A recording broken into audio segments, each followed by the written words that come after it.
Mesdames et messieurs, bonjour et bienvenue à notre Assemblée générale annuelle des actionnaires. Mon nom est Patrick Lemaire, président du conseil d'administration de Cascades. Bien que notre Assemblée se déroule sous forme virtuelle, nous avons tout mis en œuvre pour que vous puissiez participer pleinement à notre réunion annuelle. Je vous invite dès maintenant à voter sur chacun des sujets à l'ordre du jour. Je vous encourage également à poser vos questions auxquelles nous répondrons à la fin de l'Assemblée durant la période de questions. Cette Assemblée se déroule en français, mais la traduction simultanée en anglais est disponible, comme vous avez pu le constater, au moment de votre connexion à la plateforme. Encore une fois, merci de vous joindre à nous.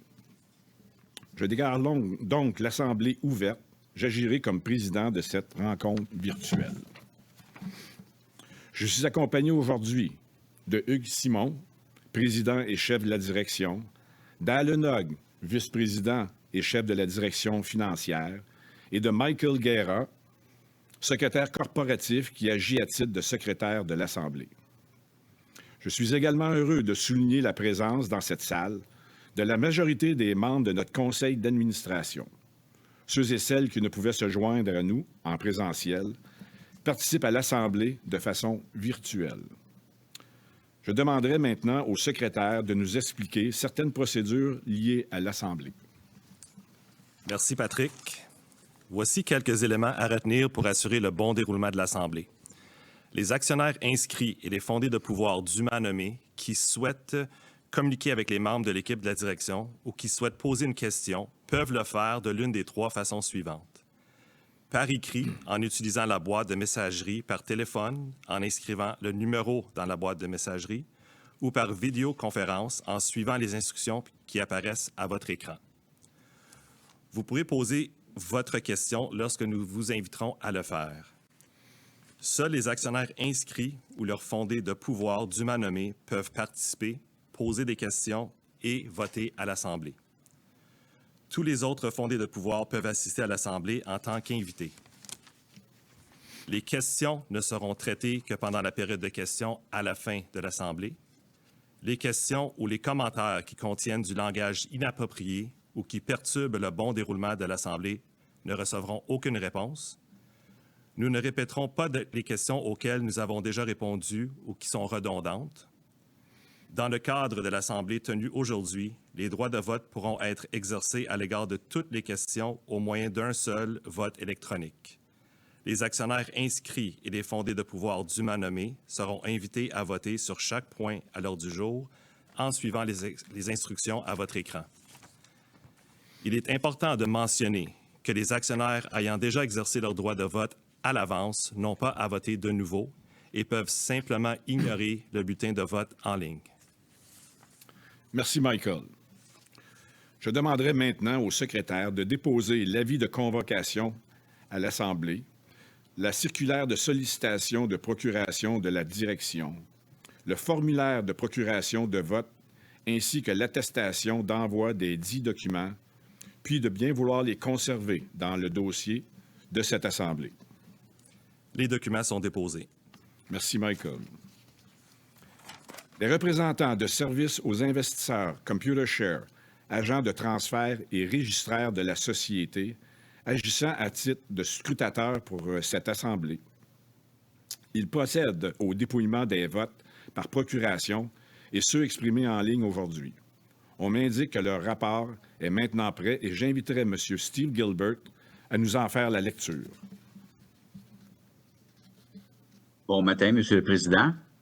Nous, les scrutateurs sous-signés de Services aux investisseurs Computershare Inc., désirons vous confirmer qu'il y a au moins 2 actionnaires et ou détenteurs de procuration présents à cette Assemblée, représentant en personne ou par procuration 74 481 748 actions, soit 73,69% des 101 077 718 actions émises et en circulation de la société Cascades Inc.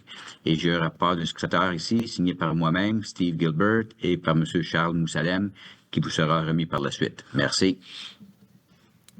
Merci, M. Gilbert. Je déclare donc l'Assemblée est dûment convoquée et valablement constituée pour traiter les sujets à l'ordre du jour.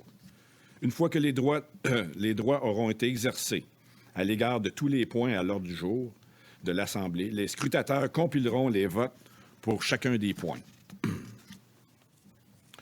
Le prochain point à l'ordre du jour est la réception des états financiers consolidés, audités de la Société pour l'exercice terminé le 31 décembre 2024, ainsi que le rapport de l'auditeur indépendant. Je demanderai au secrétaire de déposer les états financiers consolidés audités de la Société pour l'exercice terminé le 31 décembre 2024, ainsi que le rapport de l'auditeur indépendant s'y rapportant, et l'affidavit d'envoi attestant qu'une copie de ces documents a été envoyée le 11 avril 2025 aux actionnaires qui en ont fait la demande. Je dépose les documents. Merci, Michael. Le prochain item à l'ordre du jour est l'élection des 11 candidats proposés par la direction et par le Conseil au poste d'administratrice et d'administrateur de la Société. Avant de procéder à cette élection, je tiens à profiter de l'occasion pour remercier encore une fois Mario Plourde pour toutes ces années de loyaux services à titre d'administrateur de Cascade. D'étudiant à président, Mario a évolué chez Cascade pendant 40 ans, dont 11 années à titre de président et chef de la direction. Architecte de sa modernisation, Mario a grandement contribué à bâtir l'entreprise que nous connaissons aujourd'hui. Sous sa présidence, Cascade a opéré un recentrage stratégique essentiel et modernisé son parc d'actifs, ses outils de gestion et ses processus d'affaires. Mario a également mené à terme plusieurs projets importants, incluant le plus grand investissement jamais réalisé par Cascade, celui de Bear Island en Virginie. Au nom des actionnaires, des membres du conseil d'administration, de la direction et des employés de Cascade, j'aimerais exprimer toute notre reconnaissance pour sa contribution inestimable au succès de l'entreprise. Merci, Mario. Une personne autorisée peut-elle faire une proposition pour la mise en candidature de chacune des 11 personnes? Mon nom est Michael Guerra, actionnaire. Monsieur le Président, je propose la mise en candidature de chacune des personnes suivantes au poste d'administrateur de la Société. Monsieur Alain Lemaire, Madame Sylvie Lemaire, Madame Sylvie Vachon, Madame Michèle Cormier, Monsieur Patrick Lemaire, Monsieur Hubert T. Lacroix, Monsieur Nelson Gentiletti, Madame Mélanie Dunn, Madame Élif Lévesque, Monsieur Alex N. Blanco et Monsieur Hugues Simon. Merci, Michael. Y a-t-il d'autres candidats à proposer? Puisqu'il n'y a pas d'autres candidats, une personne autorisée peut-elle faire une proposition pour l'élection de chacune de ces 11 personnes?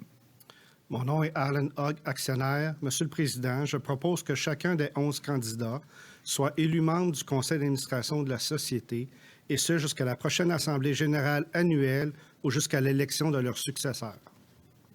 Merci, Alan. Cette proposition est-elle appuyée? Mon nom est Michael Guerra, actionnaire. J'appuie cette proposition. Merci, Michael. La proposition a été faite et appuyée. Nous vous rappelons que pour l'ensemble des propositions, les droits de vote sont exercés au moyen d'un seul bulletin de vote électronique. Cliquez sur le bouton « En faveur » ou « Abstention » à côté du nom de chaque candidat au poste d'administrateur.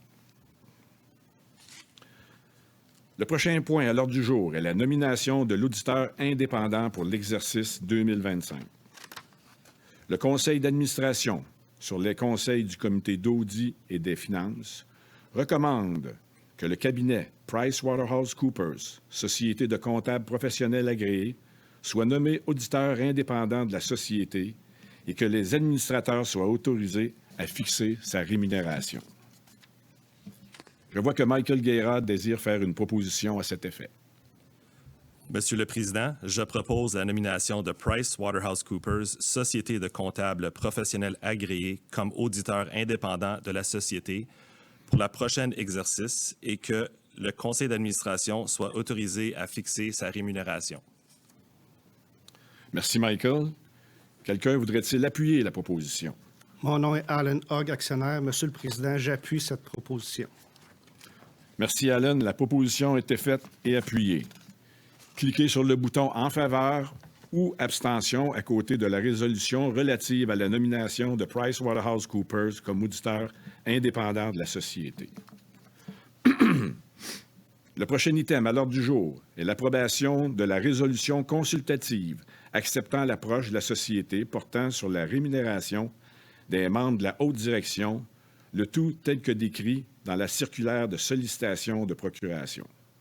Je vois que Michael Guerra souhaite présenter une proposition à cet effet. Monsieur le Président, je propose l'adoption de la résolution consultative acceptant l'approche de la société portant sur la rémunération des membres de la haute direction. Merci, Michael. Allen Hogg voudrait-il appuyer la proposition? Monsieur le Président, j'appuie cette proposition. Merci, Allen. La proposition a dûment été faite et appuyée. Cliquez sur le bouton « En faveur » ou « Contre » à côté de la résolution consultative acceptant l'approche de la société en matière de rémunération des membres de la haute direction. Le prochain item à l'ordre du jour sont les propositions soumises par le MEDAC et décrites à l'annexe A de la circulaire de sollicitation de procuration. Après en avoir discuté avec la société, le MEDAC a convenu de retirer l'une de ces 3 propositions. Elle sera donc présentée, mais aucun vote ne se tiendra sur celle-ci, alors qu'un vote aura lieu pour les 2 autres. Je demanderai maintenant aux représentants du MEDAC de présenter les 2 propositions. Monsieur Willie Gagnon, à vous la parole. Bonjour, Monsieur le Président. Willie Gagnon à l'appareil. J'agis pour le compte du MEDAC, le mouvement d'éducation et de défense des actionnaires, qui est actionnaire de la société depuis de nombreuses années et qui a l'habitude de vous envoyer des propositions d'actionnaires. Premièrement, est-ce que vous m'entendez clairement? Très bien, Monsieur Gagnon. Parfait. Écoutez, vous venez de le dire, aux pages 57, 58 et 59 de la circulaire, vous pouvez lire les 3 propositions soumises par le MEDAC. Il y en a 2 qui iront au vote aujourd'hui. Je vais commencer par celle qui ne va pas au vote, la proposition numéro 2. Il est proposé que le conseil d'administration informe les actionnaires de l'ensemble des parties prenantes et l'ensemble des parties prenantes des actions qu'il a prises afin de rehausser le niveau de satisfaction à l'égard de sa politique de rémunération. Vous recevez cette proposition-là étant donné le niveau d'appui au vote consultatif sur la rémunération l'an dernier. On peut lire à votre réponse une part importante des votes exprimés par les actionnaires contre la politique de rémunération l'an dernier est attribuable aux lignes directrices de l'un d'eux portant sur le recours aux actions dans la rémunération des dirigeants. Il s'agit d'une directive particulière de cet actionnaire qui détient plus de 10 de nos actions émises et en circulation. La société a maintenu un dialogue avec cet actionnaire à ce sujet et continuera de le faire. Vous comprenez, Monsieur le Président, que c'est le type d'information qu'on souhaite voir divulguer chaque année relativement aux résultats de vote obtenus en faveur ou contre la politique de rémunération de la société. On est heureux de ce que cette information-là soit divulguée dans la réponse à notre proposition et nous ne jugerions pas opportun de vous envoyer une telle proposition si toutefois la société publiait ce genre d'informations-là sans qu'on ait besoin de le demander. Notre première proposition, la page 57, c'est une proposition qu'on vous a soumise l'an dernier. Elle a obtenu 35 d'appui l'année passée, demandant le retour des assemblées en personne. Je comprends qu'aujourd'hui, vous êtes réunis ensemble dans une salle. Vous l'avez dit en présentation, Monsieur le Président. Pourquoi ne pas avoir ouvert la salle à l'ensemble des actionnaires? Pourquoi ne pas faire d'assemblée en personne? On reconnaît évidemment l'amélioration de vos assemblées virtuelles. C'est d'ailleurs possible d'y participer en vidéo. Bravo. Mais pourquoi ne pas accueillir les actionnaires sur place comme aujourd'hui, ils sont revenus à cette pratique. Aujourd'hui, Québecor, Power, Métro, même que BCA a changé d'idée. Il s'opposait à l'idée de faire une assemblée en personne. Et puis, à la dernière minute, il y a quelques jours, tout juste avant, l'Assemblée qui se tenait ce matin a décidé de changer son fusil d'épaule et de réinstaurer les assemblées en personne. Nous souhaitons que la société y revienne. Il s'agit d'une excellente pratique. Il y a tout un tas de choses qui sont possibles dans une assemblée en personne qui ne sont pas possibles à distance, notamment voir son voisin de chaise. Pour ne citer que cet exemple, Bref, nous invitons l'ensemble des actionnaires à appuyer cette proposition. Et puis notre troisième proposition, la page 59, divulgation des langues exigées des employés. Nous avons eu beau répéter que ce que nous souhaitions savoir, c'est quelles sont les langues qui sont exigées des employés par la société. Et puis, dans votre réponse, vous nous parlez d'autres choses, c'est-à-dire des langues maîtrisées par les employés qui ne seraient pas exigées, du caractère confidentiel des déclarations des employés à cet effet. Nous sommes d'avis que la société dispose de cette information-là. Quand elle embauche quelqu'un, nécessairement, il y a une langue que cette personne-là doit parler et c'est ce que nous souhaitions savoir. Nous étions d'avis que, étant donné les nouvelles dispositions de la loi, notamment au Québec, au sujet de ce que si une autre langue que le français est exigée, la société doit justifier la raison pour laquelle elle exige une autre langue que le français, ce qui suppose que la société a des registres à cet effet.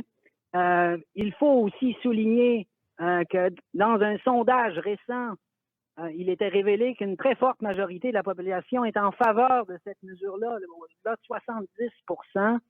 Donc, nous souhaitons évidemment que cette information-là soit divulguée. On n'a pas obtenu de très bons résultats sur cette proposition-là ailleurs, où on l'a envoyée, mais on s'attendait à tout le moins à ce que, comme Québécois l'a fait, comme Transat l'a fait, comme Air Canada l'a fait, la société divulgue l'information qu'elle a.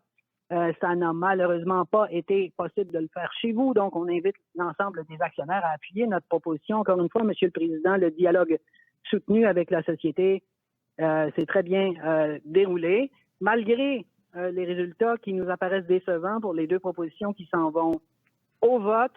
Merci beaucoup pour tout le temps de parole, par ailleurs, que vous nous accordez aujourd'hui. C'est malheureux de ne pas pouvoir être en personne, pas pouvoir être là en personne, mais enfin, on est quand même capable de se parler. Merci beaucoup. Au plaisir. Merci, M. Gagnon. Comme vous le savez, le conseil d'administration a énoncé sa position au sujet des propositions dans la circulaire de sollicitation et recommande de voter contre les deux propositions. Si ce n'est pas déjà fait, nous vous invitons à voter sur l'ensemble des points à l'ordre du jour. Je vous rappelle que les actionnaires ayant déjà exercé leur droit de vote à l'avance n'ont pas à voter de nouveau et peuvent simplement ignorer le bulletin de vote en ligne. Une fois le scrutin électronique terminé, la page de vote disparaîtra et vos votes seront automatiquement enregistrés. Nous laissons aux actionnaires inscrits et aux fondés de pouvoir encore 1 minute pour remplir les bulletins de vote électroniques. Une fois le vote terminé, j'inviterai les scrutateurs à compiler en un rapport les résultats du vote sur tous les points à l'ordre du jour. Nous serons bientôt de retour pour le dévoilement.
Merci de votre patience. J'inviterai maintenant M. Steve Gilbert de Computershare à nous faire la lecture du rapport des scrutateurs sur les résultats préliminaires du vote. Merci, M. le maire. En ce qui concerne l'élection des administrateurs, je vous confirme que les 11 candidats ont été élus administrateurs de la société. Je suis également en mesure de vous annoncer que la résolution relative à la nomination de PricewaterhouseCoopers comme auditeur indépendant de la société, ainsi que la résolution consultative acceptant l'approche de Cascade en matière de rémunération des membres de la haute direction, ont les deux été adoptés. Et finalement, je vous informe que les 2 propositions soumises par le MEDAC ont été rejetées. Alors, ça conclut les résultats préliminaires du vote, M. le maire. Merci, M. Gilbert. Je vous confirme que les résultats définitifs du vote seront disponibles sur SEDAR demain. J'invite maintenant Hugues Simon, président et chef de la direction, à prendre la parole.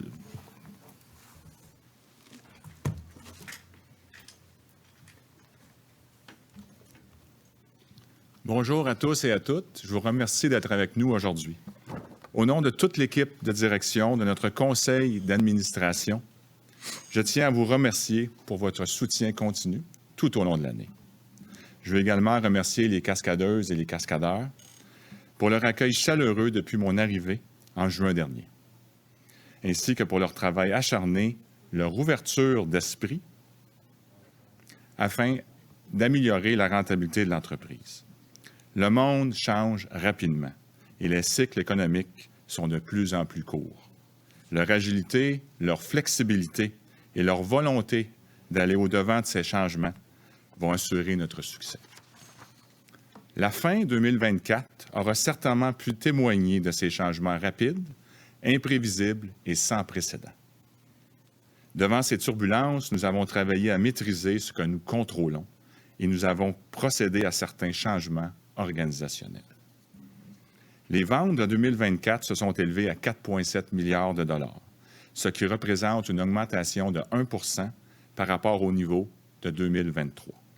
Ces résultats reflètent des volumes plus élevés de nos activités d'emballage, un taux de change plus favorable et des prix de vente plus élevés dans notre secteur des produits spécialisés. Ces effets positifs ont été réduits par l'incidence des prix de vente moins élevés dans le secteur d'emballage carton-caisse, ainsi que des volumes et des prix de vente légèrement moins élevés dans le secteur papier-tissu.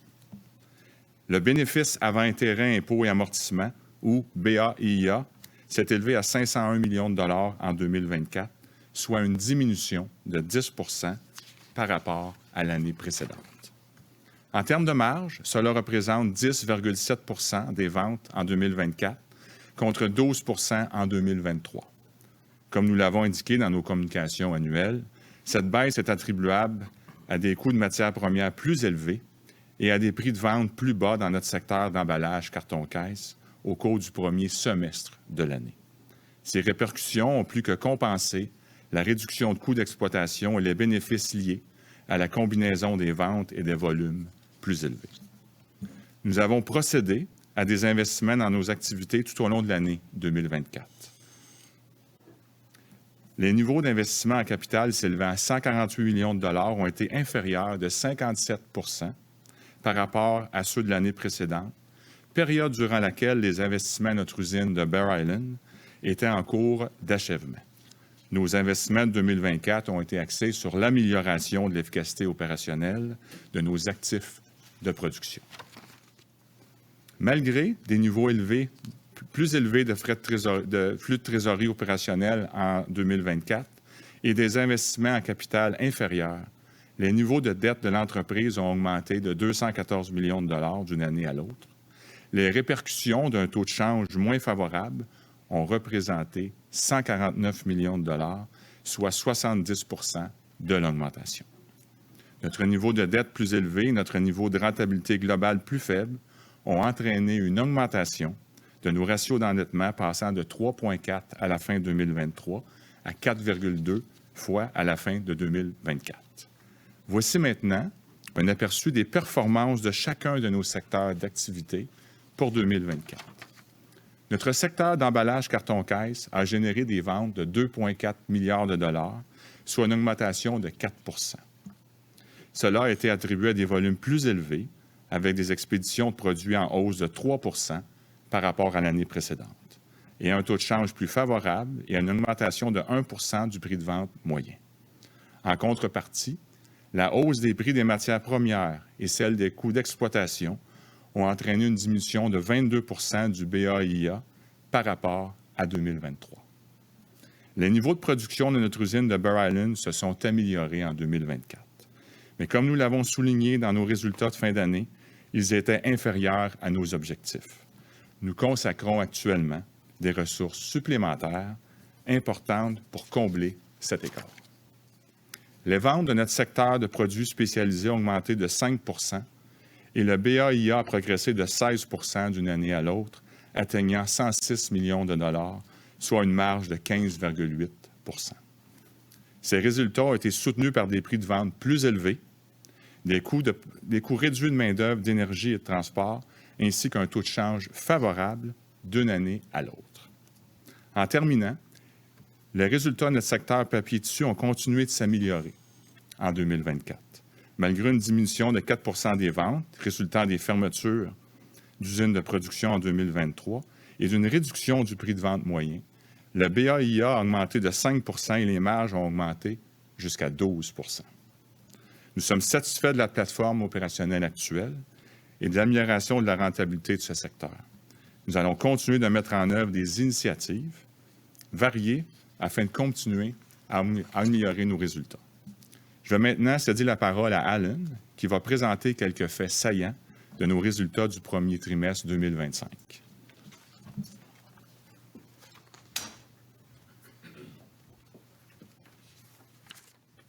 Merci Hugues. Bonjour à tous et merci d'être avec nous aujourd'hui. Comme Hugues a présenté les faits saillants de nos résultats opérationnels et financiers de l'année 2024, je vais concentrer mes remarques sur les résultats du premier trimestre de 2025 qui ont été publiés plus tôt ce matin. Les ventes du premier trimestre ont atteint 1,15 milliard de dollars. Ce résultat est légèrement inférieur aux ventes de 1,2 milliard de dollars au quatrième trimestre de 2024 et représente une amélioration marginale par rapport aux ventes de 1,1 milliard de dollars de la même période de l'année précédente. Année sur année, les niveaux de vente ont reflété des prix de vente moyens plus élevés dans le secteur de l'emballage et un taux de change plus favorable dans l'ensemble de nos activités, dont les effets ont été partiellement compensés par une réduction des volumes. Par rapport au trimestre précédent, les niveaux de vente ont profité de prix plus élevés et d'un taux de change favorable, compensés par une baisse des volumes dans les secteurs de l'emballage et des papiers tissus. Conséquence de l'incertitude macroéconomique et du sentiment de confiance négative des consommateurs et des entreprises. Si on jette un coup d'œil rapide au prix des matières premières, on constate que les prix moyens des vieux cartons ont diminué de 6 % comparativement au quatrième trimestre et que ceux des fibres recyclées blanches ont connu une hausse marginale de 5 %. Les prix de la pâte commerciale sont restés relativement stables, avec une hausse de 4 % pour les bois résineux et une baisse de 2 % pour les bois feuillus par rapport au niveau du quatrième trimestre. Année sur année, les prix des vieux cartons ont diminué de 23 %, tandis que les prix de fibres recyclées blanches ont connu une baisse de 12 %. Le prix des pâtes ont augmenté comparativement à la même période de l'année précédente, avec des hausses respectives de 22 et de 4 % pour les résineux et les feuillus. Passons maintenant à notre bénéfice d'exploitation consolidé et au BAIA ajusté du premier trimestre. La compagnie a généré un bénéfice d'exploitation de 50 millions de dollars au cours de ce trimestre, ce qui est nettement supérieur au bénéfice d'exploitation de 9 millions de dollars enregistré au cours de la même période de l'année précédente. Le BAIA ajusté consolidé a augmenté de 21 % ou de 22 millions de dollars année sur année grâce à des prix de vente moyens plus élevés dans nos activités d'emballage et un taux de change légèrement plus favorable et à des coûts de transport inférieurs. Ces bénéfices ont été compensés par les effets de la réduction des volumes, de l'augmentation des coûts de production et d'énergie et de la légère hausse des coûts de matières premières dans le secteur des papiers tissus. Passons maintenant à l'évolution de la dette nette au premier trimestre. Les flux de trésorerie d'exploitation n'ont pas été suffisants pour contrebalancer les investissements en immobilisation et les besoins saisonniers en fonds de roulement. En conséquence, la dette nette a augmenté de 120 millions de dollars ou 6 % comparativement au niveau du 31 décembre, ce qui a eu pour effet de maintenir notre ratio d'endettement à un niveau stable de 4,2 fois du BIA ajusté annuel. Puisque mon survol de nos résultats du premier trimestre de 2025 était bref, je vous invite à vous reporter à notre présentation aux investisseurs trimestriels, au communiqué de presse et au rapport de gestion pour obtenir plus de renseignements. De plus, la retransmission de notre conférence téléphonique trimestrielle, qui s'est tenue plus tôt dans la matinée, est accessible sur notre site Web. Je vous remercie de votre attention et je rends maintenant la parole à Hugues, qui présentera brièvement nos secteurs prioritaires stratégiques pour 2025 et 2026. Hugues?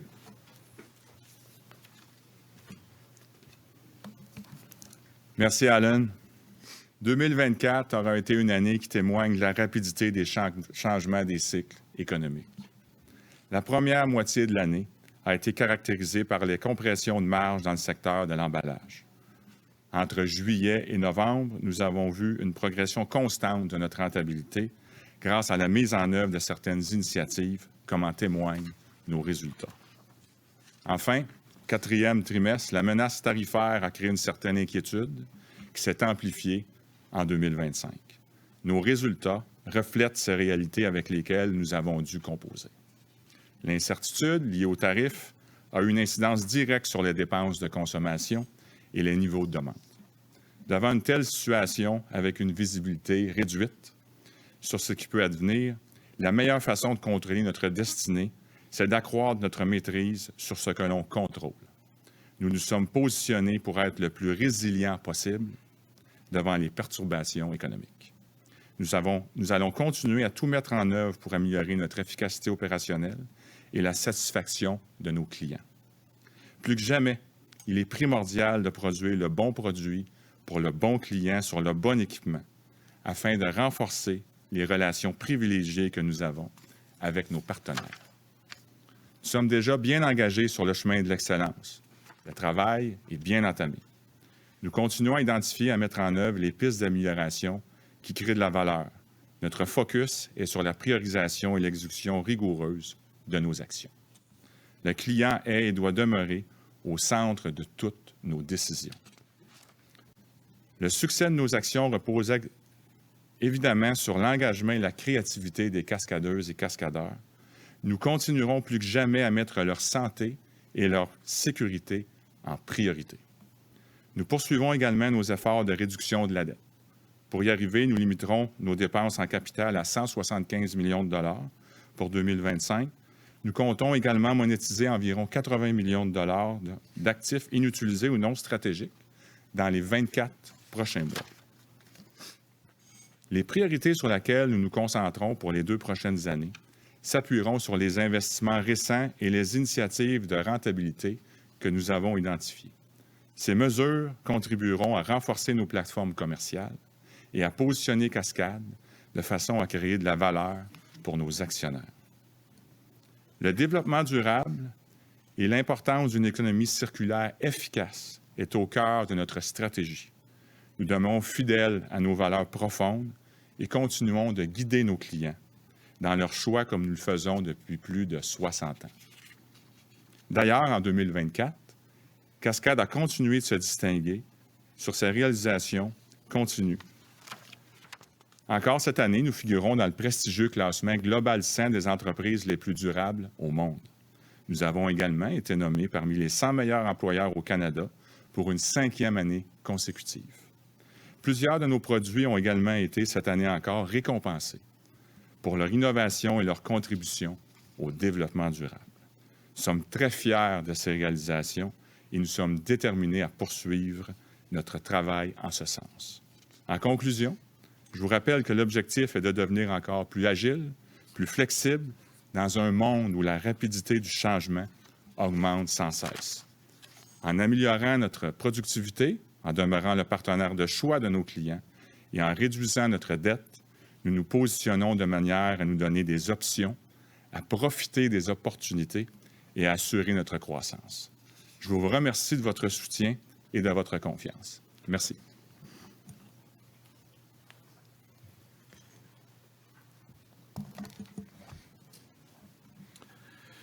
Merci Hugues. Merci Alan. Nous sommes maintenant à la période de questions. Nous répondrons aux questions de tout actionnaire inscrit ou de tout fondé de pouvoir dûment nommé. Pour poser une question, cliquez sur le bouton « Demander la parole » dans l'onglet « Diffusion ». Vous devrez autoriser l'utilisation de votre microphone et de votre caméra, puis vous serez placé dans la file d'attente virtuelle. Si vous choisissez plutôt de poser votre question par la boîte de discussion, nous résumerons celle-ci et nous lirons à voix haute le nom de la personne qui a posé cette question et, le cas échéant, le nom de l'entité qu'elle représente. Si vous souhaitez poser une question par téléphone, tapez votre numéro de téléphone dans la boîte de discussion et cliquez sur le bouton d'envoi. Vous recevrez un appel automatisé du système et vous pourrez poser votre question lorsque nous vous inviterons à le faire.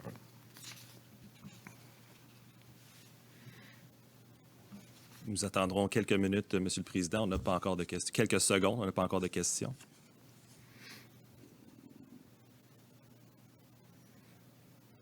Je vous confirme qu'on n'a reçu aucune question, Monsieur le Président. Comme nous n'avons reçu aucune question, nous allons maintenant clore la période de questions de l'Assemblée.